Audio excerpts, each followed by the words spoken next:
And today's sponsor is Reconciled. Reconcile invoices your clients, pays your bills, and delivers clear and accurate financial reports every month automatically. Ready to streamline your financials and prepare your business for the next big step? Visit reconcile.com today.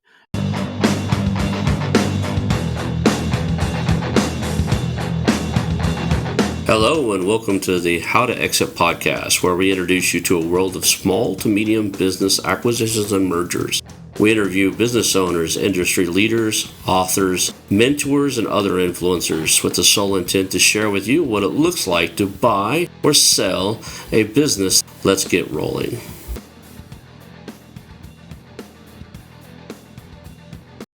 And now a moment for our sponsors. I want to highly recommend you get Acquisition Aficionado magazine.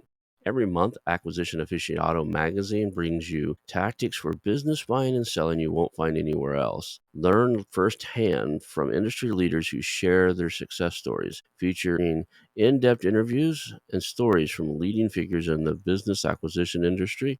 This multi-platform mobile magazine speaks to acquisition entrepreneurs wherever they are in the journey. And I want you to visit acquisitionaficionado.com today.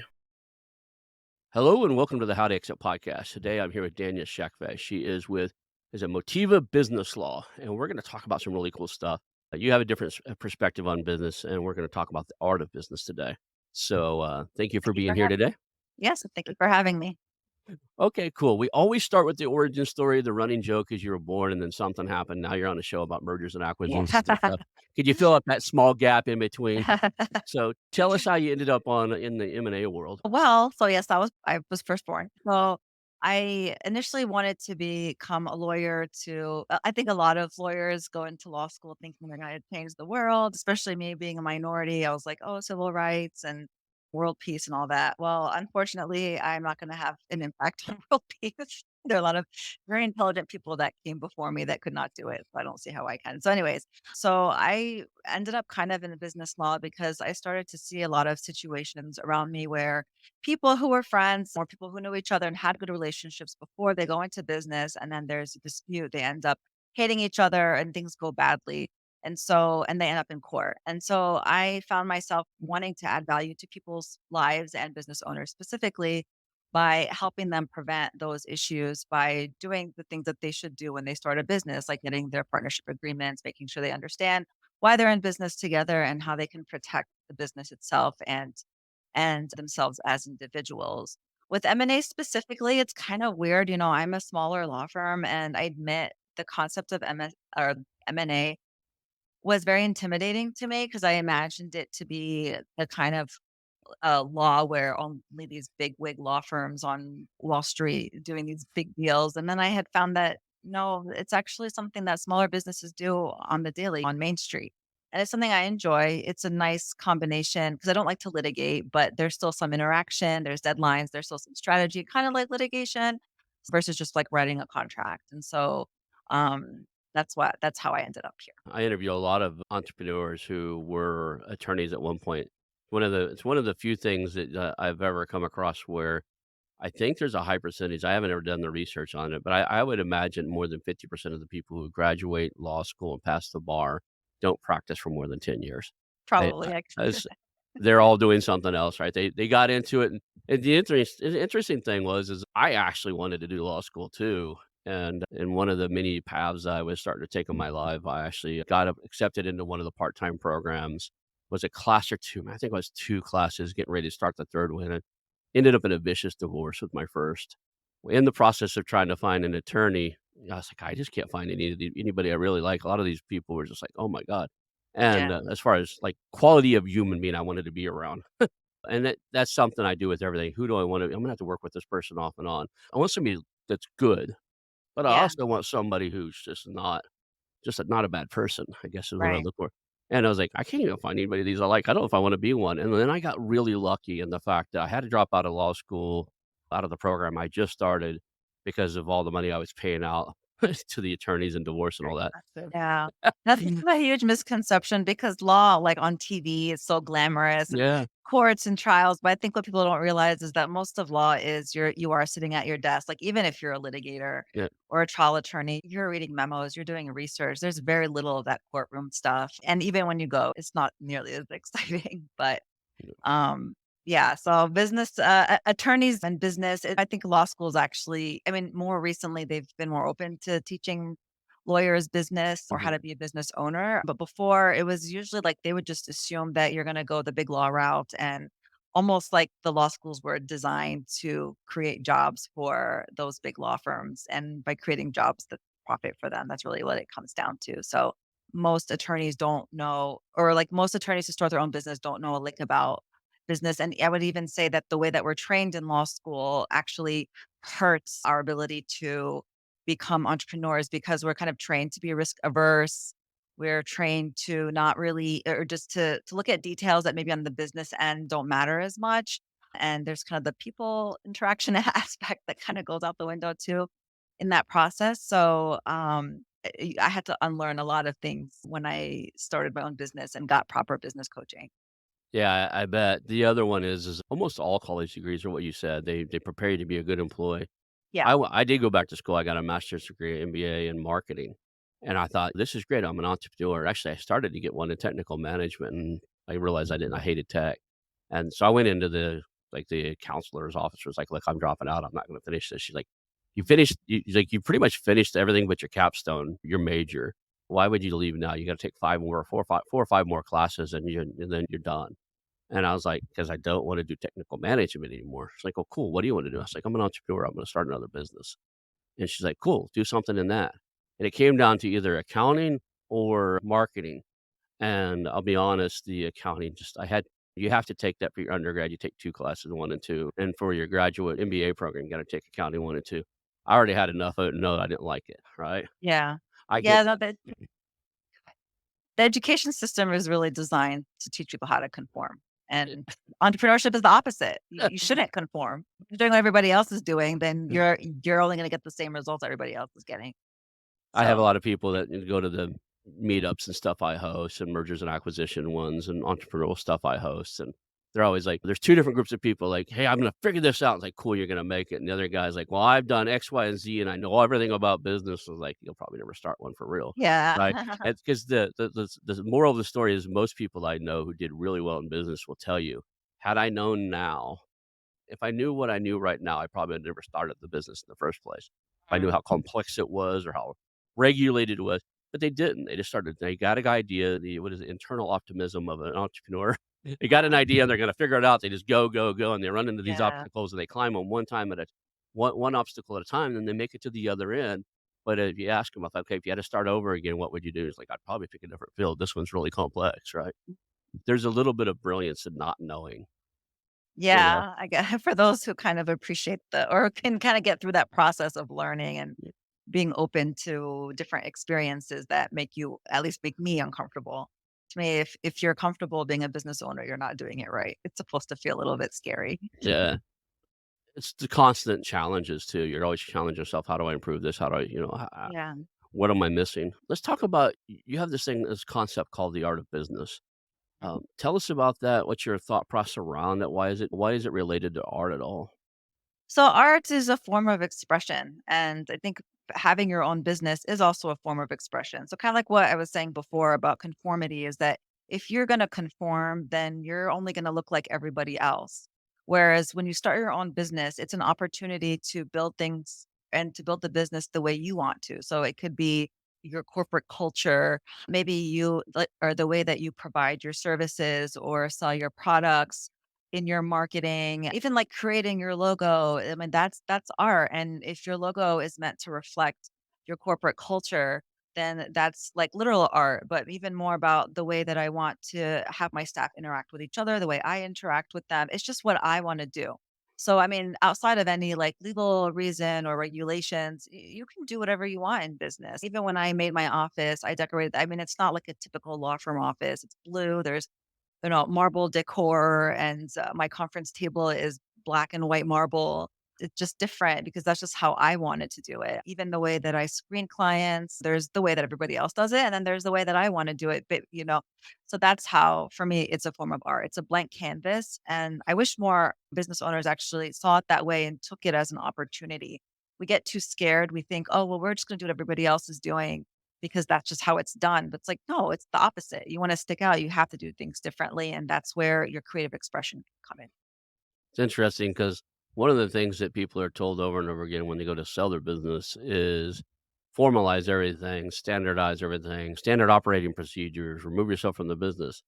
But if you really look at it, that doesn't take away from anything of what you just said, Correct. right? Yeah. You can have a very artistic, very different approach to business and have a well-documented, well-oiled Yeah. machine that runs day in and day out.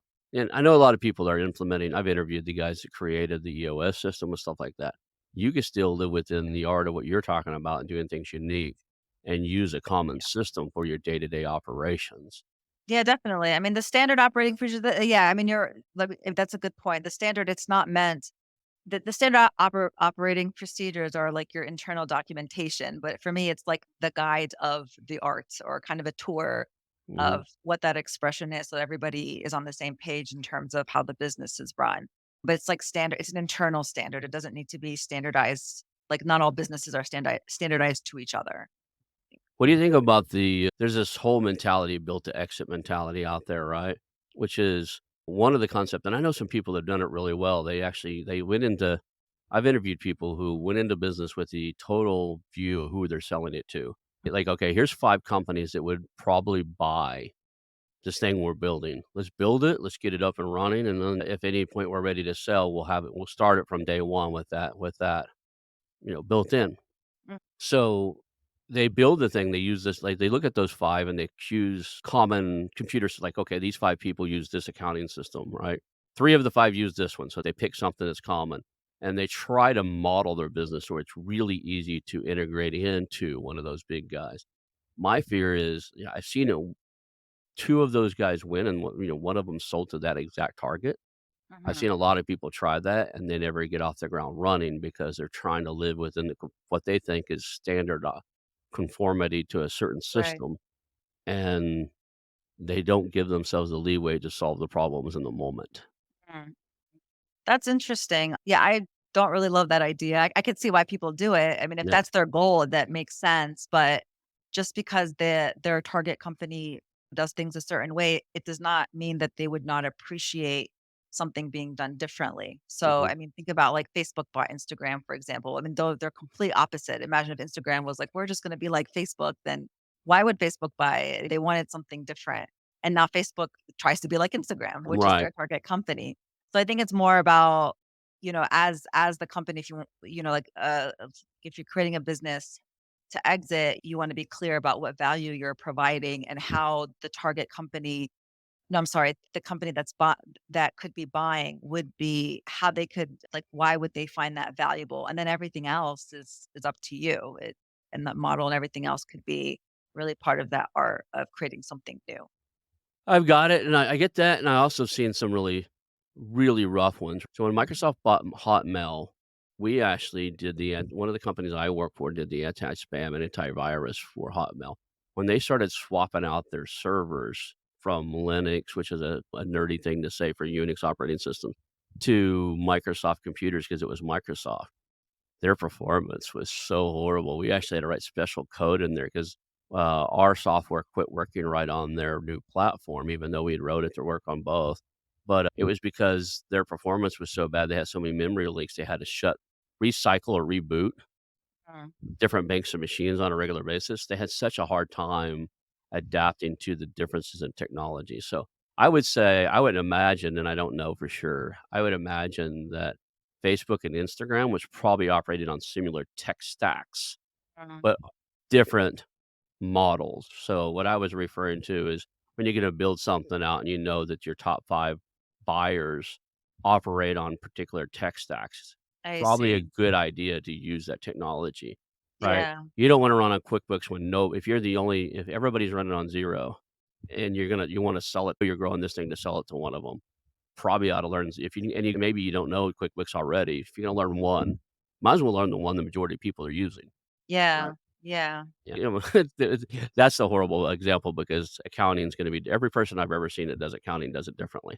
Mhm. So, when I Mhm. first got into this, like I said, I did my undergrad and my master's both had accounting courses. I thought it was supposed to be a certain way. And then Mm. it got into this and started looking at everybody's books, and I've never been a stock investor by any means. I did day trading, but we don't look for at quarterly reports very often in Yeah. day trading. But, when you start looking at this stuff, every one of them's done differently. Mhm. Right? Like, so what is this? Like, how is this possible? And I have a friend who's a forensic accountant. I'd pass him to her and she's like, no, it's normal. That's right. What do you mean it's normal? It's different than the last five I looked at. Like, yeah, that's still okay. So Yeah. there's an art form in there. I guess there's this guide that you have to stay within. But so I guess that would be a bad example of it. But for a lot of stuff, just being on similar tech stacks would probably be Yeah. important. But still, I mean, like, the value proposition is gonna be different. The corporate culture, I mean, with an acquisition, the corporate culture might disappear, but maybe the purchasing entity would, appreciate how things are being done and then change as well. What else? So and then just incorporating certain values or artwork and models too. But usually, I mean, in my view, like, me personally, like, as I'm building a business, I mean, I run it as if it were to like, I was gonna exit just for the sake of, like, building a business that can run without me, but I wanna stick to how I wanna do things because to me, it's the way that I'm expressing myself and why I'm different, and that also plays out to how I present myself to my clients as well. It also helps you carve off a niche in a very hard to define market. Like, Yeah. there's one thing to say, okay, a divorce attorney versus an M&A attorney, right?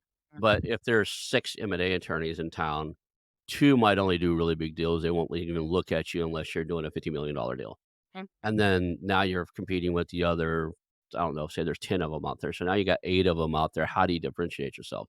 Yeah. You're gonna do it by the art that you put into it, the Mhm. way you treat your customer and stuff. A lot of the other guys are gonna try to tell you pedigree. We're all Ivy or Yeah. everybody's gonna have it's the standard way of business. We all have to carve off something, you Yeah. know? Like, for me, I mean, as for my own business, for my law firm, I'm huge about having a relationship with my clients and not just like a business Mhm. relationship, but like I want to get to know them as people. Why are they in business? What motivates them? Like what makes you different? Does it have to be complicated or glamorous? I mean, for example, many clients who come to me complain that their attorneys or attorneys they've tried to hire are not responsive. I mean, you would think that just business 101, like you get a lead, you call them back. And like, I can say that's true personally because I've hired lawyers too, and I've called law firms and they just never get back to you, which is wild to me. And so I know that like one of the things that makes me different is that I have a clear procedure, like an SOP on what happens if our client contacts us and how we make sure that we respond to them. And even, or with my assistant, my intake, we also call her like the client of concierge or the client like relationship manager. And like a lot of or excuse me, like a lot of law firms don't have that Mhm. role, but like what's wrong with having that relationship? And it's just more warm and friendly. I think attorneys sometimes want to seem like they're awesome and like untouchable sort of. I'm like, no, we can be relatable. We can show our human side to our clients and feel like have a warm feeling. Sorry, that came up weird. Well, Warm, kind of that like that human to human connection, I guess, for lack of a better term. yeah. Yeah. I can tell you I'm 51, and I don't know if I've ever done business with somebody I have had to call more than twice.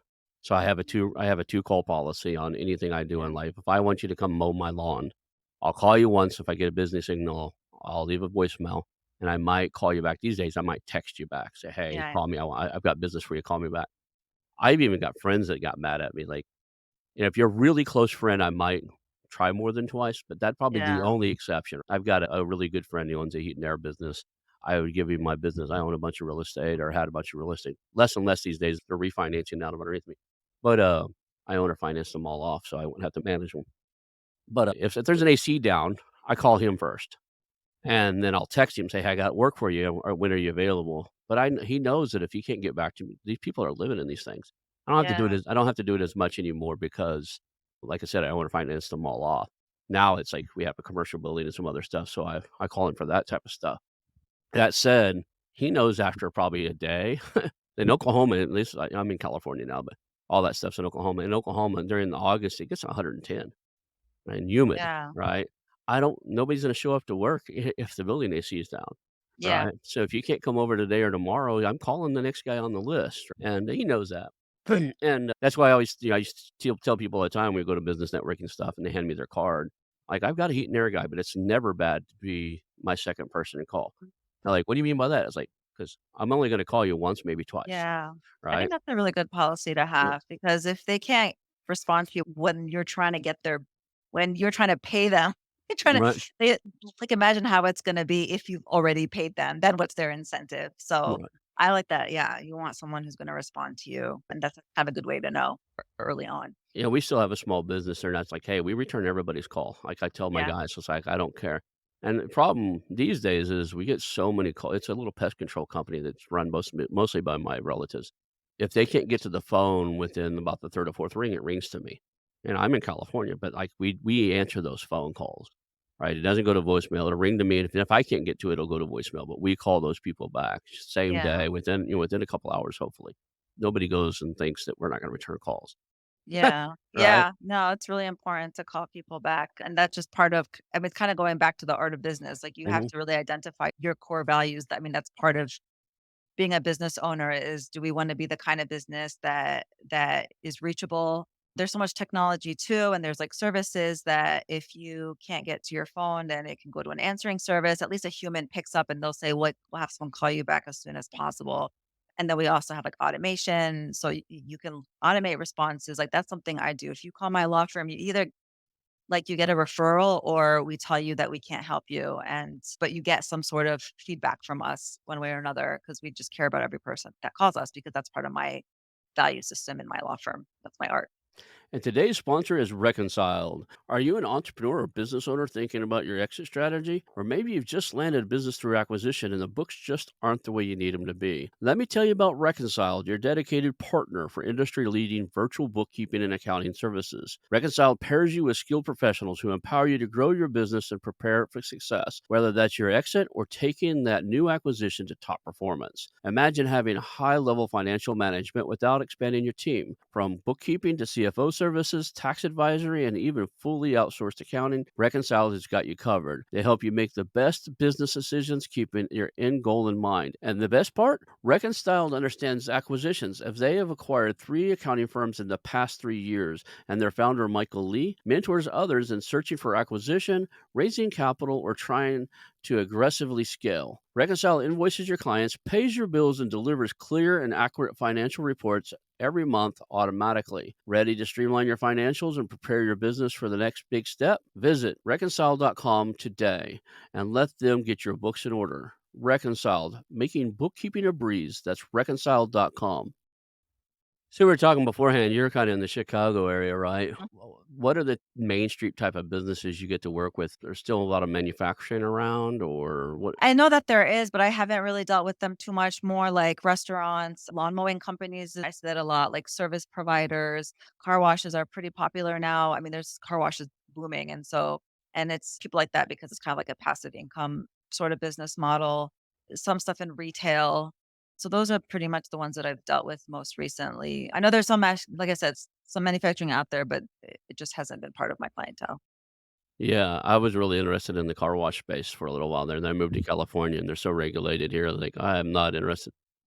Let's That's go all. back to, do you get to you refer to it as the art of business. I was curious, is there much, do you get to work with any of the, are you in art any other way? I guess the word I'm looking for. Are there art-related businesses, art galleries and stuff? Because there's a lot of old, architecture there. I've been to Chicago a couple of times. There's Yeah. kinda like Tulsa, there's some really cool buildings there. Yeah. To be honest, when I think of art, I kind of purposely using it outside of the traditional art or like Okay. the word that we think Yeah. because I think that anything can be art. Yeah. At the end of the day, it's your form of self-expression. So no, I to be honest, I don't. But I mean, that's the beauty of it. It's like you don't have to be like quote quote artist to produce art or creation out in the world. I know that it's just the idea of building and creating. Like when I was little, I've always loved like arts and crafts. I used to use an app called, I think Front Page it was, to actually build websites, and I used to make Mhm. them different, like different colors, like the scroll bar would be different, and it's just this idea of building and creating, like you have something in your mind and you want it to come to life, and it can be business. So, yes, but so that's kind of by design. I'm Well, using it we're differently. dating ourselves here. Front page hasn't been I Yeah. don't think front page has been around for a while. Yeah, I Y think you they're brought using it it up, as and I was like, "Yeah, I know a that one." I was like, "Wait a second, that hasn't been around for probably 10 or 15." It might Yeah. still be out there, but I don't think it's been around for 10 or 15 years. So, let's talk about business law and, what that means to the small business owner. What are some of the things that you sit down at your big marble table when a business owner comes in and they're either looking to, like, shore up the business 'cause they might wanna sell it someday, or they just they just what do you call it, incorporated or made their LLC. What are Mhm. some of the things that you would tell them to look at first?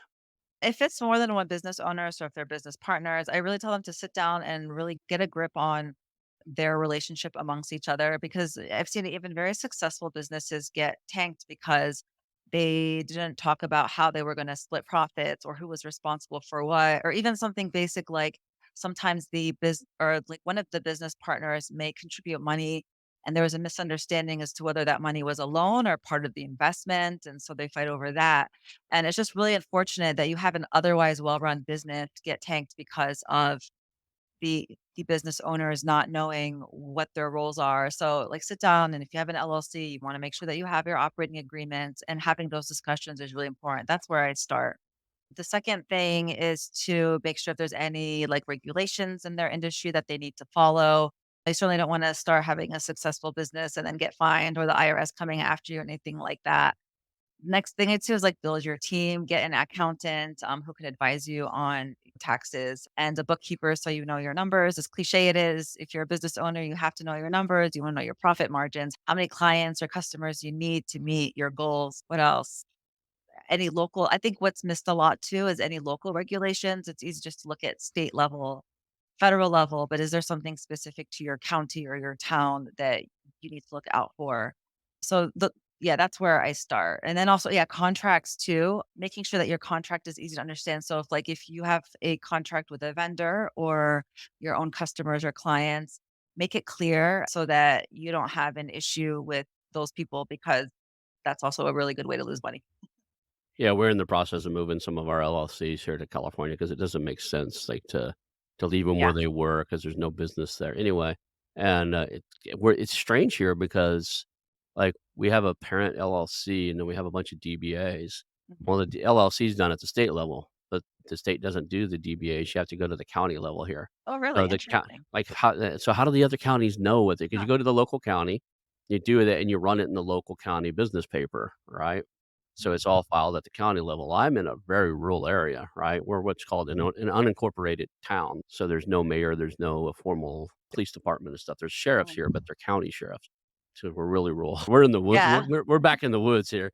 That said, like every state, and I've been in here, Texas. Like I told you, I live in Hawaii. I formed LLCs almost everywhere I live because I've always been an entrepreneur. Even in Hawaii, I used to have a thing in Hawaii called Diamond K Networks. We did networking. We installed networking cables for like the schools and all kinds of stuff. But every state's different. Most of them, the LLCs form at the state level with the Secretary of State. That's normal. Yeah. But Yeah. when you get past that, like, if you gotta do a DBA and you don't wanna, like, have an LLC for everything or whatever, like, Yeah. I've noticed that they're all a little bit different, so you have to, like, dive Interesting. into what's different here. I just looked it up real fast. It's like, "No way," but oh my god, yeah. That's wild because that's a lot of paperwork for I mean, if you're operating throughout the state, we have to register with every county. That seems kind of It's scary. yeah, and the second part of that, like, it's not every like, you don't even have to do it for every county. It's just Hmm. your county. It's like, so if I Oh, have a DBA that's I'm using only on the internet, there's nobody in my county that ever writes me a check to that yeah. DBA.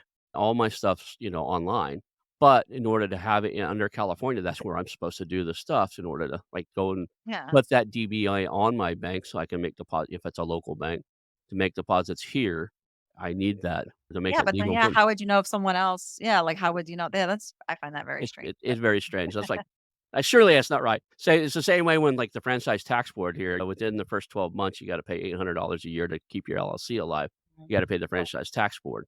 So if you pay the state your LLC thing, but then you gotta have this tax thing that's $800 a year minimum, until you hit over $250,000 in revenue, and then I think it goes up. But anyway, like, yeah, so every state's got different things and every that was only Tulsa County. Like, Oklahoma Mhm. City did their own weird thing, and, like, if you got outside of the county, so if you went to Sapulpa or something and you didn't have to pay an extra 5 or $600 worth of property taxes on computers and stuff I got laying around the office. So, go to your attorney, figure out what's local because, Yeah. they'll know the local rules, regulations, and weirdness that's for your town or for your Yeah. state and your That's a good county. lesson for sure. Yeah. I had someone who tried to start a business, and you can, here in Illinois, you can do your DBA at the county level. I just don't know why you would, but you can. And so someone started a business and they had done it that way, and they thought it was what you're supposed to do. And I was like, you don't have any of the corporate protections. You're Mhm. only limited to this county in terms of the name that you can use. It's different here. Yeah. And so, yeah, you definitely just want to talk to someone who's at least done it before, who knows what they're doing. So, Yeah. like you said, I think there's the art side of business, like, well, you're talking about doing things your own way, and there's a little bit of the science things, right? Yeah. Like regulations and rules and things you don't wanna lines you don't wanna cross on accident, like, Yeah. especially But IRS. I think when you know the rules, it kinda gives you your boundaries and you can create more art that way because now you know exactly, like, what lines you have to stay in and what you don't, instead of guessing and assuming and then You ending up in trouble or, like, limiting yourself, thinking you have a limitation and then in reality you don't. I think in that way it can be useful to know I've been all in the rules. businesses that were Yeah. so complex, we had to, like, map out all the different rules inside of them, Mhm. and then move like, put all the like, I had one of my offices, we actually had 300 one of the rooms had 360-degree whiteboards, floor to ceiling whiteboards. We wrote all the laws and Wow. all the rules regulated in our business, and then we would map it out and go, "Okay, living with inside these guidelines, how do we solve this problem? Like, how do Mhm. we do what we need to do and and serve our customer the way they need to be served, living inside of what all this said?" The only thing I didn't have was the floor or the ceiling, so it wasn't 360, right? But, yeah, all the walls and the doors even, they all are all whiteboard material, so you could just, like, go crazy in that room and draw all over it. But, you put a group of incredibly intelligent people in the same room and said, "Here's a big" we had a big boardroom table. "Cover that with paper, give them crayons, markers, pens, and then the whiteboards or the walls," and you give them a problem to solve and a way to actually visually think. You'd be Mm, surprised on how fast they can solve some really complex things. We called it our little think tank. Our entrepreneur center had one too, so we had a real estate entrepreneur center where we created a think tank inside of it, and people would come over and use it occasionally just to solve problems. They'd bring their team over. We'd mm. roll out the paper all over. We'd cover the desk with these big rolls of paper, gave them bags, giant, 1-pound bags of crayons and Sharpies and just random stuff all over the tables, like kinda scattered throughout the middle. And then That's that's really cool because I think that if you were doing things the way everybody else did, you would just have a pen and paper or a PowerPoint presentation. But yeah, instead, you're like, "Here's the way we're gonna do this," yeah, and you're gonna get a way better outcome yeah, because you gave you and your team that flexibility. And it's not like anyone looked down or like you're not above using a whiteboard or crayons even or colors. yeah. So I think that's a really good representation of doing things differently. And they would bring in notepads, and they could do whatever they wanted, but the whole Yeah, we'd don't set limit a yourself to that. we did Yeah, the Pomodoro technique, which is that little food timer, right. right? Yeah. So I'd write a problem up on the board and kinda give maybe 2 to 3 minutes. "Okay, here's what we're trying to solve." I put it on Mhm. one board, maybe a problem statement, 4 or 5 bullet, like, "Here's 4 facts you need to know about the problem." Right. And then I'd set a timer for 15 minutes, and everybody would, like they almost looked like they were eating prison meals. They had their arms out where nobody could see their stuff, and they would solve their problem. It was funny Mhm. because 'cause they'd everybody get a little protective because people get stumped, and they start trying to look over, and it was fun. Everybody would solve I was like, "Now, write out" just don't think yes or no, don't validate your own thoughts. Mhm. Just start writing thoughts down on what Right that now. and you brain dump. Dump everything down, and then we'll validate in the second round. And then so we do, like, 15 minutes of that, and then we did a 5-minute thing where, "Okay, now validate." So in Mm. 5 minutes and really figure out which ones are your top. And then Yeah. the next thing is, "Okay, you got 3 minutes to present." So we go Mm. around the room, everybody get 3 minutes to present the top ones they have. And then we didn't make any decisions till we heard everybody's out. So Mhm. that was a way to solve some of the really more complex things. I've never even brought that up on the show before, but that was done because, like, yeah, I really brought it up because that was an artistic way that we did things that were probably different than Yeah. anybody else. That sounds So, great. let's go back to your law firm and what you do there. When you're looking at these people and they have partnerships and stuff, do you recommend things like key man policies, buyout agreements, and that type Yeah. of stuff in the corporate structure? 'Cause I'm a big fan of if I've got a partner, what happens when I want to document it, what happens when things aren't working? What happens if Yeah. something happens to you, right? So there's like, yeah, you wanna like so one of the questions we ask is what happens if someone wants to buy to be bought out or if they wanna exit, or what happens if someone dies or even if Mm, they get divorced. In some states, you can include provisions around that. that's much worse. When Yeah, I'm married. Yeah, I've had more business partners where I've had to go, I'm not in business with your wife, man. You just got married. I don't even know this lady yet." yeah, exactly, yeah, so "My they wife you thinks we should require be." them to get a prenup of some sort and make sure they can't have Or access they to just come in it. the office, "My wife thinks we should be doing X, Y, and Z." It's like, "I'm not in Yeah. business with your wife, man. Why don't you bring her Yeah, in here and introduce me? exactly. Does she know more about business than me and you? Because 'Cause I'd love to meet her." You know? Yeah. Yeah, for sure, and then I tell my clients, part of me helping them assemble their team is make sure they have an insurance broker, so for those key man policies, make Yeah. sure that they have something in place for that. So absolutely, just to make sure again, like, I mean, the whole goal ultimately what is to just is so that the business owner can focus on making their dreams come true. And if you're ever in survival mode, it's hard to be creative. And one way to be in survival mode is to end up in court. And you're not really thinking about growth and creativity. You're thinking about, oh my God, attorney's fees and will my business survive and how am I going to get food on the table? You don't want to be there. So preempt that. I've been there before. Yeah, not fun. Only once or twice. I've been in but and it never made it to court. We settled it out beforehand. I went out and basically hired attorneys I could barely afford that were better than theirs and hired forensic CPA firms to, like, go through Yeah. their books and all that, and they begged for mutual dismissal after they see what I had lined up. Yeah. Right? Like, we don't really like, they were suing us, like, "We really don't wanna do this now." I'm like, "Okay, Right. well, we can stop if you want." And I was like, "Alright," you know? But they owed us a lot of the person that sued us owed us a lot of money. We left and created a competing business because of it, and he tried to sue us for all kinds of weird stuff, I forgot what, Mhm. and we're like, "Alright, let's do this." He owed me 62K, the other guy in my company about 70 something. Like, "We're going Wow. after our money we're owed, and we're gonna audit all your books because you're not only did you not pay us, you're not paying any of your investors. We're gonna make that public." The Mhm. investors that were getting equity also weren't Right. getting they were misstating their books to them, and we knew it. Like, Yikes. so, like, Yeah. I hired a forensic CPA firm. Like, what is it called when the 2 attorneys meet and they, like, disclose the plan, like, what how this is how we're gonna do it? There's that Yeah. discovery Yeah, or like a whatever. discovery meeting. Yeah. Yeah. Within an hour of the discovery meeting, their attorney called back and goes, "My client wants to, really encourage me just do a mutual dismissal. He doesn't wanna go any further with this." That's So good, yeah, and it probably helps too if you had I'm assuming that you, or it sounds like you did have partnership agreements and operating, so that's a lot easier to mhm, get your clients' cases dismissed or to have a better outcome because you have those falls and you're not, like, relying yeah, on the state laws because no, sometimes those are vague or they don't like, there's just a lot of gaps. yeah. So you kinda like, you had a clear strategy to do what you need to do because you know what the rules are Sure. because you wrote them. But just understand, like anybody in business, if you're in business long enough, or if especially in certain business like real estate, if you're in real estate long enough, you're eventually gonna need an attorney. So better have one to set it all up right, get it done right. Exactly. It's part of the game. Like, the game of business is you need attorneys to set your stuff up, do it right, and you need them to protect what they did when it comes time that some a lot of people try to do this on their own. Like, I'm kinda guilty of I'll set up my own LLC real quick. I've got so many operating agreements, I can put one together, but I still my attorney gets mad because I was like, "I just need you to review this." Right? Yeah. "What did you do?" And I was like, "I set it all up. It took me 2 hours. I've got everything going. I don't wanna wait 2 weeks for you to do it." And, like, so here's everything. Tell me what you need to make any changes. That's good to have, yeah. Yeah. So, I mean, having those discuss I mean, 'cause you seem sophisticated enough where you kinda know what's important to talk about, but a lot of people, they don't, Yeah.